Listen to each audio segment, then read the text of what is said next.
سورہ انعام میں اللہ پاک نے فرمایا قل ان صلاتی ونسکی ومحیای ومماتی للہ رب العالمین، حبیب نے بتا دے ان کی نمازیں، ان کی قربانیاں، حتیٰ کہ ان کا جینا، یہاں تک کہ ان کا مرنا بھی صرف اللہ کے لیے ہے جو رب العالمین ہے۔ مقصد زندگی صرف کس کے لیے ہے؟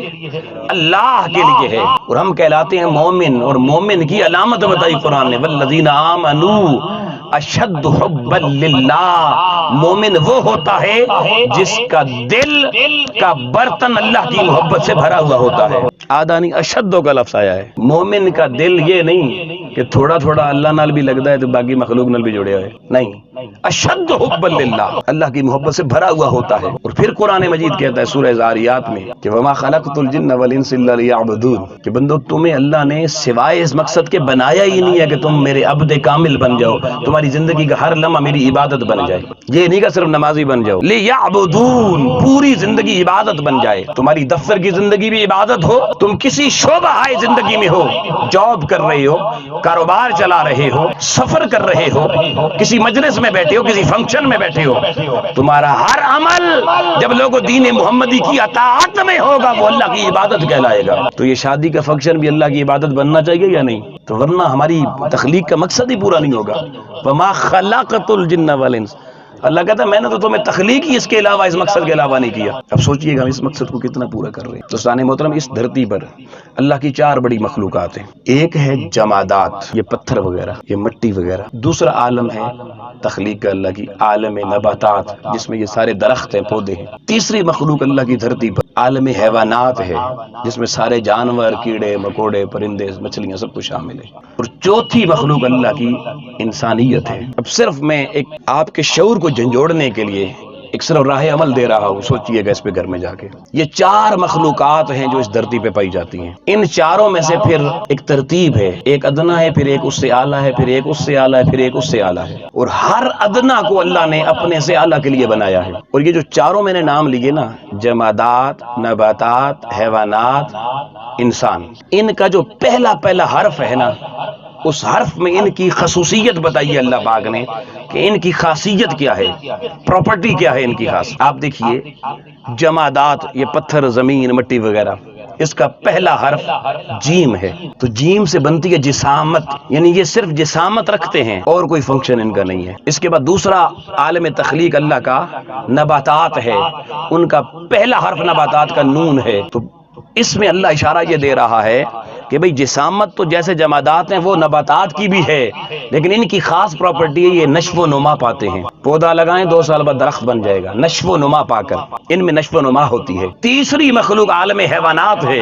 پہلا حرف ہے، فرمایا ان کے اندر ان کی جسامت بھی ہوتی ہے، ان کی نشو و نما بھی ہوتی ہے، اور ہے بتا رہی ہے یہ حرکت بھی کرتے ہیں۔ اب چوتھی مخلوق بھی آ جاؤ، انسان، فرمایا انسان میں وہ پہلی تینوں پراپرٹیز پائی جائیں گی جو پچھلی تینوں میں ہیں، کہ انسان جسامت بھی رکھتا ہے، انسان نشو و نما بھی پاتا ہے، بچے سے دیکھیں وہ بڑا ہوتا ہے، نشو و نما بھی پاتا ہے، اور ساری دھرتی پہ حرکت بھی کرتا ہے، یہ تینوں اس میں ہیں۔ مگر انسان کا پہلا لفظ الف بتا رہا ہے کہ بندے تجھے اللہ پاک نے چوتھی خاصیت یہ دی ہے کہ تیرے دل میں اپنا انس رکھا ہے، انسانیت کا پیار بھی رکھا ہے، تجھے انس کے لیے بنایا ہے۔ تو انسان کی جو پراپرٹیوں سے باقی ساری چیزوں سے ممتاز کرتی ہے وہ انس ہے، محبت ہے۔ اب ایک نکتہ اور سن لیجئے کہ سب سے پہلا عالم تخلیق جمادات ہے، ابتدا جمادات سے ہوئی، انتہا انسان پر ہوئی۔ اچھا، یہ جو تینوں باقی عالم ہے نا، یہ سارے بنے انسان کے لیے ہیں، مگر ایک نکتہ بڑا اہم سننا، سوچنے کے لیے اور غور و فکر کرنے کی طرف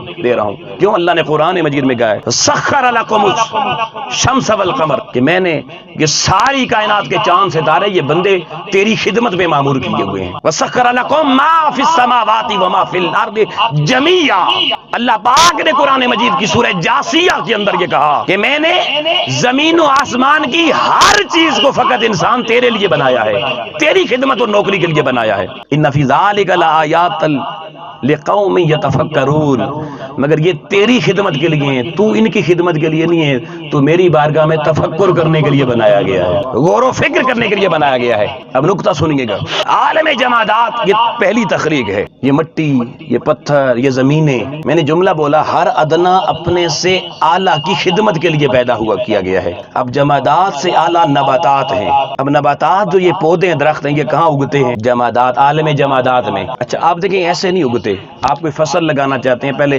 ہل چلایا جاتا ہے، ہل چلا کے زمین کا کلیجہ چیرا جاتا ہے، زمین کو پھاڑا جاتا ہے۔ کبھی کسی نے کہا اس عالم پہ ظلم کیوں کر رہے ہو؟ کبھی کسی نے کہا ظلم کر رہے ہو زمین پر؟ نہیں، کیوں؟ ادنا اعلیٰ کی خدمت کے لیے بنا ہے۔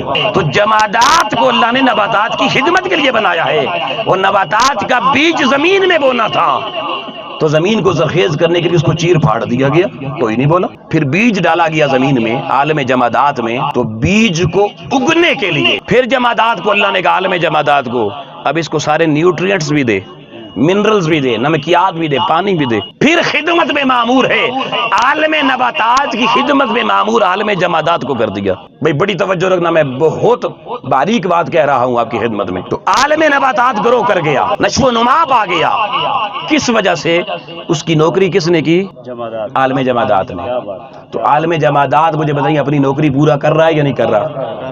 آپ رزق کھا رہے ہیں نا اسی وجہ سے۔ اب آگے چلیے، عالم نباتات افضل ہو گئے عالم جمادات سے، اور عالم نباتات سے افضل اللہ نے عالم حیوانات کو بنایا۔ بھائی سنیے گا، بہت توجہ طلب ہے۔ اب دیکھیے آپ نے فصل لگائی، فصل لہلہاتی ہوئی، خوبصورت فصل ہے، زمین کی حسن میں اضافہ کر رہی ہے، اور آپ نے درامتی لی اور کاٹنا شروع کر دی۔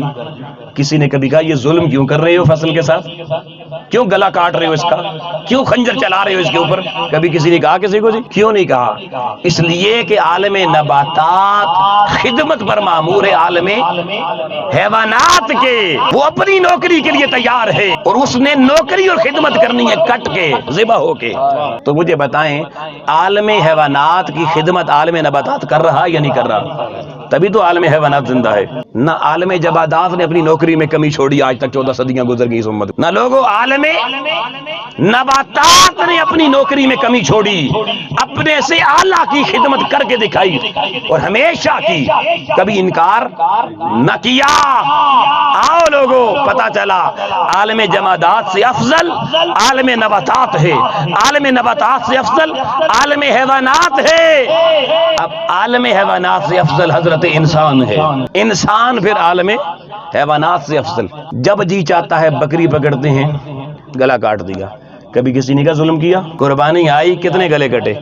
کبھی کسی نے کہا یہ ظلم کر رہے ہو؟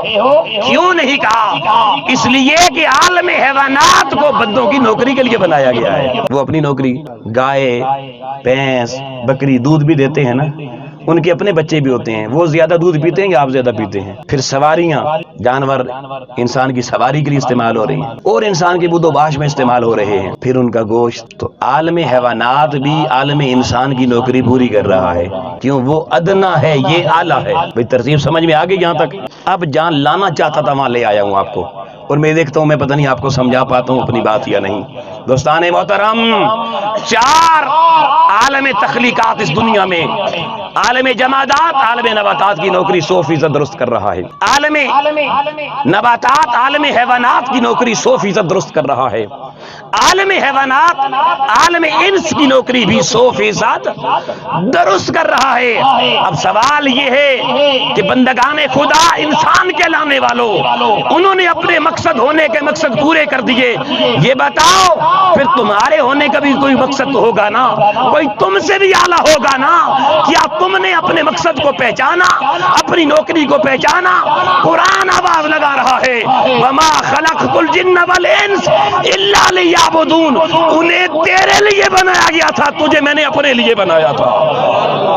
جہان نے اپنی نوکری پوری کر دی، بندے بتا تو نے کتنی نوکری پوری کی ہے؟ ہم کتنے اس کے بنے ہیں؟ یہ سارے عالم ہر وقت ہماری خدمت میں مامور ہیں، ہم کتنا وقت اللہ کی ذات کو دے رہے ہیں؟ اور اللہ کی ذات قرآن میں اعلان کر رہی ہے 3 مقامات پہ، وہ کہتی ہے میرے پاس بے شک نہ ہو، ادھر ہی رہو، زندگی گزارو، مگر میں نے تمہیں دنیا میں جس مقصد کے لیے بھیجا وہ یہ ہے هو الذی ارسل رسولہ بالہدی ودین الحق، تمہارے لیے رسول بھی بھیجا، تمہارے لیے دین حق بھی بھیجا، اور بھیجا اس لیے لیظہرہ علی الدین کلہ، تمہاری زندگی کا مقصد یہ ہے کہ رسول کی دی ہوئی ہدایت اور دین اسلام کی دی ہوئی خیرات کو پہلے حاصل کرو، اور پھر اس خیرات کو اپنے دامن میں سمیٹ کے معاشرے میں نکلو اور باطل نظاموں کو مغلوب کر دو، اسلام کے نظام کو غالب کر دو۔ یہ تمہارا اصل مقصد زندگی ہے۔ ایک جگہ کا وَلَوْ كَرِهَ الْكَافِرُونَ، بھلے کافروں کو جتنا بھی برا لگے تم نے یہ ضرور کرنا ہے۔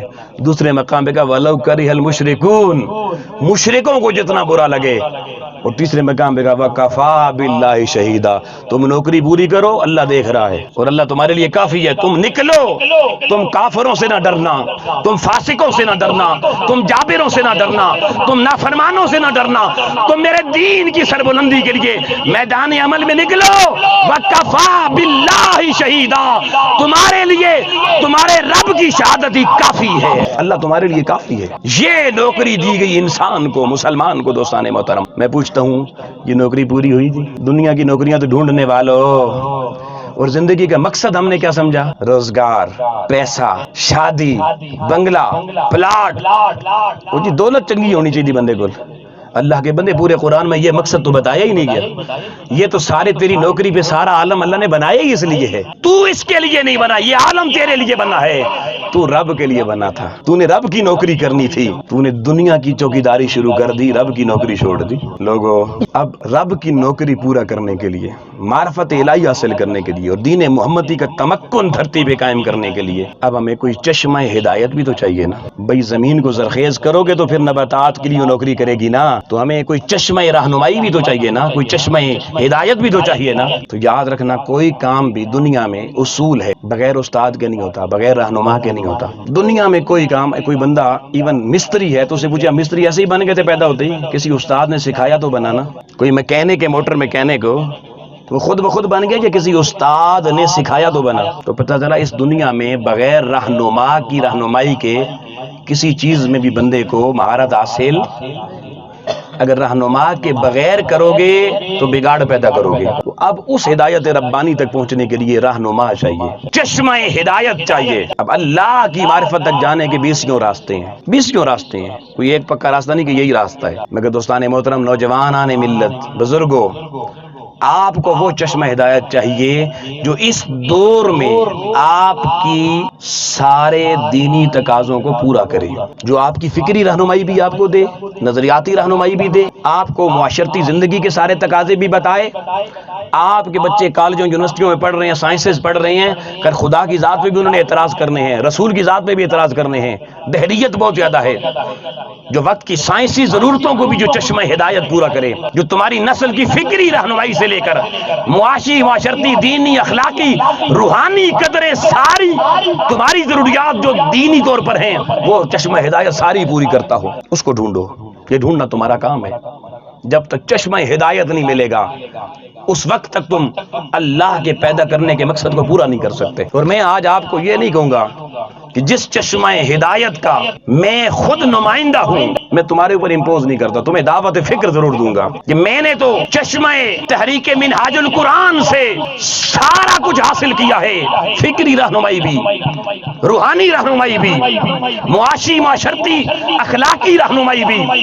ہم نے تو چشمہ میخانہ شیخ الاسلام ڈاکٹر طاہر القادری سے سب کچھ پایا ہے، مگر آپ کے لیے میں مخصوص نہیں کرتا، آپ بے شک پہلے تحقیق کریں، پہلے سوچیں۔ بڑے بڑے میخانے موجود ہیں، مگر یہ خیال کرنا آج سے کچھ عرصہ پہلے تک ہر چیز کی دکانیں الگ ہوتی تھیں، فروٹ الگ دکان سے خریدو، کپڑا الگ دکان سے خریدو، جوتے الگ دکان سے خریدو، بجلی کا سامان الگ دکان سے خریدو۔ اب نئی دنیا میں کچھ نئے کام ہوئے ہیں اور ان میں اب بڑے بڑے گیگا مال بن گئے ہیں، ڈپارٹمنٹل سٹور بن گئے ہیں، بڑے کیش اینڈ کیریز بن گئے ہیں۔ ایک ہی چھت کے نیچے جاؤ، زندگی کا سارا سامان مل جائے گا، وقت بچ جائے گا، پیسہ بھی بچے گا، چیز بھی سستی ملے گی۔ بات سمجھ میں آ رہی ہے؟ تو آپ کو اس مقصد حیات کو پورا کرنے کے لیے، معرفت الہی اور تمکن فی الدین تک جانے کے لیے کوئی دینی مال ڈھونڈیں، کوئی دینی مال ڈھونڈیں جہاں آپ کو فکری رہنمائی بھی ملے، دینی مذہبی رہنمائی بھی ملے، روح کی تسکین کا سامان بھی ملے، اور علمی پیاس بھی آپ کی بجھے، اور آپ کی نسل کی بگڑی ہوئی اخلاقی قدریں بھی سنورنے کا کام وہاں پر ہوتا ہو۔ ایک ہی ایسا ماحول آپ کو مل جائے جہاں جائیں سارے سودے مل جائیں۔ دوستان محترم، آپ تحقیق کر لیں، کوئی اور ملتا ہے مجھے بھی بتا دیجئے گا، مگر میں اپنی تحقیق آپ کے سامنے رکھ رہا ہوں۔ اس وقت روح زمین پر دین اسلام کی اس عظیم خیرات کا چشمہ ہدایت اور وہ بڑا گیگا مول، اس کا نام اس وقت تحریک منہاج القرآن ہے۔ تحریک منہاج القرآن ہے جو روحانی پیاسوں کی روح کی سیرابی کا سامان بھی دیتی ہے، جو اخلاقی قدروں سے نابرد لوگوں کو دین کی اخلاقی قدروں کے ساتھ بھی جوڑتی ہے، جو جوانوں کی رہنمائی، بزرگوں کی رہنمائی، ماں بہنوں بیٹیوں کی رہنمائی کا بیڑا بھی اٹھائے ہوئے ہے، اور جہاں آپ کے معاشی، معاشرتی، دینی، اخلاقی، سماجی ہر مسئلے اور ہر سوال کا جواب جو آپ کے ذہن میں پیدا ہوتا ہے اللہ کے کرم سے اس فورم پر دیا جاتا ہے۔ اور پھر ایک خیال کرنا تلاش میں، اس مال کو تلاش کرنا جہاں جوڑا جاتا ہو توڑا نہ جاتا ہو، کیونکہ حضور نے فرمایا اسفل من قطعک، جوڑنے والا کام کر جو ٹوٹے ہوئے ہونے، توڑنے والوں کے پاس نہ بیٹھنا، جوڑنے والا ڈھونڈنا۔ اسلام دھرتی میں بندگان خدا کو توڑنے کے لیے نہیں، جوڑنے کے لیے آیا ہے، گرتے ہوں کو سنبھالنے کے لیے آیا ہے۔ بس دوستان محترم، اپنی تخلیق کے مقصد کو سمجھ۔ بات ختم ہو گئی، لیکن جاتے جاتے میں اپنے زمانہ طالب علمی کا ایک ناول میرے ذہن میں آ گیا۔ اساتذہ نے ایک ناول پڑھایا تھا، انگلش لٹریچر کا ناول، تو اس میں ایک سائنسدان کے بارے میں لکھا ہوا تھا کہ وہ سائنسدان جو تھا نا، وہ دنیا میں روبوٹس بنائے گا، اور اس کے بنے ہوئے روبوٹس کا کمال یہ ہوگا کہ ان کی جو خاصیتیں ہوں گی وہ انسانوں سے بھی زیادہ اعلیٰ ہوں گی۔ مثلا انسان دیکھتا ہے، اب دیکھیں رات کا اندھیرا ہے نہیں دیکھ پا رہا، لیکن وہ روبوٹ اندھیرے میں بھی ویسے ہی دیکھے گا جیسے روشنی میں دیکھتا ہے۔ انسان کی طاقت محدود ہے، بیمار ہو جاتا ہے، وہ روبوٹ بیمار نہیں ہوگا، اس کی طاقت کم نہیں ہوگی، انسان سے زیادہ طاقتور ہوگا۔ انسان کام 7-8 گھنٹے کرے تھک جاتا ہے، وہ روبوٹ 24 گھنٹے کام کرے گا، تھکے گا نہیں۔ تو وہ سائنسدان جس نے ایسا روبوٹ بنایا ہوگا نا، وہ قیامت کو اللہ کے جب دربار میں جائے گا اور اللہ ساری مخلوقات کو حاضر کرے گا، تو وہ کہے گا مولا تو نے تو انسان بنا کے بڑا فخر کیا تھا، میں نے بڑا کمال کی چیز بنائی ہے، لقد خلقنا الانسان فی احسن تقویم، مگر اللہ میں نے تیری تخلیق سے بھی زیادہ اعلیٰ چیز بنائی تھی۔ تو سننا توجہ سے، میں نے تجھ سے اعلیٰ چیز بنائی تھی۔ اللہ کہے گا تو نے کیا بنایا؟ تو ایک تصوراتی ناول ہے، تو وہ کہے گا اللہ میں نے روبوٹ بنایا تھا۔ اللہ فرشتوں کو کہے گا اس کی روبوٹ، اس کے بنائے ہوئے روبوٹ میری خدمت میں حاضر کرو۔ فرشتے دنیا میں اس نے جو روبوٹ بنائے ہوں گے وہ اللہ کی بارگاہ میں حاضر کر دیں گے۔ اللہ کہے گا چلیں تیرے تخلیق کا جو کمال ہے ذرا مجھے دکھا۔ تو وہ سائنسدان یہ کرے گا کہ اپنے روبوٹوں کی نا جو چابیاں ہوں گی وہ لگائے گا، انہیں سٹارٹ کر دے گا اور انہیں مختلف کام تفویض کر دے گا، یہ کرو وہ کرو، وہ اپنے سارے فنکشن کر کے دکھائے گا، اور واقعی ان میں وہ کمالات ہوں گے۔ جب اللہ پاک وہ سارے کمال دیکھ لے گا نا، اس کو پھر کہے گا اچھا میں نے تیری تخلیق کا کمال دیکھ لیا، اب ذرا میری تخلیق کا کمال دیکھ۔ اس اللہ فرشتوں کو کہے گا میرے ذرا 5 6 7 8 بندے پکڑ کے لے آؤ جو بندگان خدا ہوں گے، اللہ کے بندے محشر میں پیش کر دیے جائیں گے۔ اللہ اپنے بندوں کو کہے گا کہ میں تمہیں مختلف کام تفویض کرتا ہوں، ذرا تم اپنی کاموں میں مصروف ہو جاؤ۔ تو مختلف طرح اللہ تو کون سے سب کچھ کر سکتا ہے، تو کوئی بندہ مشین کھولنا شروع کر دے گا، کوئی جھاڑو لگانا شروع کر دے گا، کوئی مستری کا کام شروع کر دے گا، وہ اپنے اپنے کاموں میں مصروف ہو جائیں گے۔ پھر اچانک ایک بندہ دھڑام سے گر جائے گا۔ بھئی توجہ رکھنا، یہ آخری بات بڑی قیمتی ہے۔ اچھا جب روبوٹ اپنا فنکشن دکھائیں گے نا، اس میں بھی یہ لمحہ آئے گا کہ اللہ تعالیٰ ایک روبوٹ کو کام کرتے ہوئے نا اچانک اس کا سوئچ آف کر دے گا، روبوٹ بھی اسی میدان محشر میں گرے گا، مگر باقی سارے روبوٹ اپنا کام کرتے رہیں گے، وہ گرا پڑا رہے گا۔ یہ منظر اللہ دکھا چکا ہوگا۔ اب انسانوں کی جب باری آئے گی، اللہ اپنی تخلیق کا کمال دکھائے گا، تو کام کرتے ہوئے ایک انسان اچانک دھڑام سے گر جائے گا، اللہ اس کو گرا دے گا اور وہ چیخ مار کے کہے گا ہائے میرے پیٹ میں درد ہو گیا۔ بس جیسے ہی وہ ہائے کرے گا، وہ جو 6 7 8 باقی بندے ہوں گے وہ اپنا کام چھوڑ کے اس کے پاس آ جائیں گے۔ کوئی اس کے سر کو پکڑ کے دبانا شروع کر دے گا، کوئی پیٹ ملنا شروع کر دے گا، کوئی پاؤں ملنا شروع کر دے گا، کوئی منہ میں پانی ڈالنا شروع کر دے گا۔ اس وقت اللہ اس سائنسدان سے مخاطب ہو کے کہے گا، وہ اپنی تخلیق پہ فخر کرنے والے، دیکھ تیری تخلیق میں ایک خراب ہو گیا، گر گیا، مگر باقی روبوٹ اس کی خدمت کے کام نہ آئے، وہ اپنے کام کرتے رہے۔ دیکھ تیری تخلیق میں درد نہیں تھا اور میری تخلیق کا کمال دیکھ، ایک کے پیٹ میں تکلیف ہوئی، سارے اس کی خدمت کر رہے ہیں۔ یہ فرق ہے کہ تیری تخلیق بے حس ہے اور میری تخلیق حصے خاص رکھتی ہے. تکلیف ایک کو ہوتی ہے، دل سب کا تیز دھڑکن ہو جاتی ہے. تکلیف ایک کو ہوتی ہے، درد سب کو محسوس ہوتا ہے. تیری تخلیق میں کوئی ایک دوسرے کا درد محسوس نہیں کر سکتا.